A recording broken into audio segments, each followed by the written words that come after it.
And look what they're doing to this man. I mean, that film clip that I showed earlier of him being shoved into that van or whatever, he's a broken man. He has to be. I tell people on my show, Misty, anybody that's ever run afoul of the law, and I know some people that have done that. You go to jail, you go to the county lockup. You want to get the hell out of there in half an hour. I mean, a couple of days is all anybody needs. My God, look at how long he's been in that prison. In the Ecuadorian embassy prior to that, that was kind of like a prison.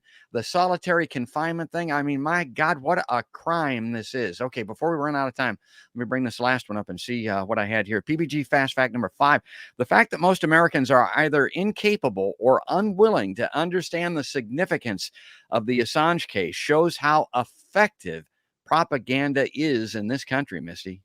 Yes, no question about it. That's what I've been speaking about here, kind of this whole time. There's been this unbelievably well orchestrated smear campaign against Julian Assange. It's fascinating if anybody's kind of a nerd and likes to go back and look at that kind of stuff, as I do. It is kind of fascinating the way that this has all played out and the things that they've thrown at him, the timing of all of the things that they've thrown at him, the kind of mainstream media blackout, the very slanted coverage when it does get coverage.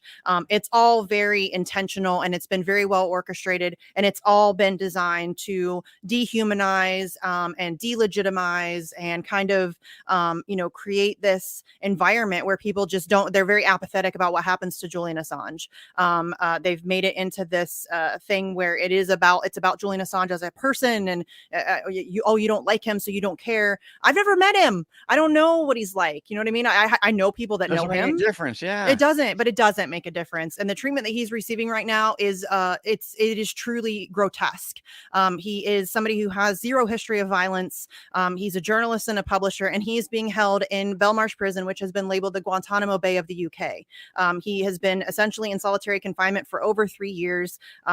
He was, denied his winter clothes when it was cold. He was given a laptop with the keys glued down. His legal paperwork has been taken from him, so he can't participate in his own defense.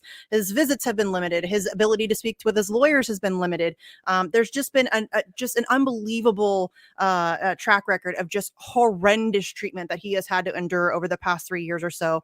And it is mind blowing to me that they're able to get away with this out loud in broad daylight and nobody seems to care.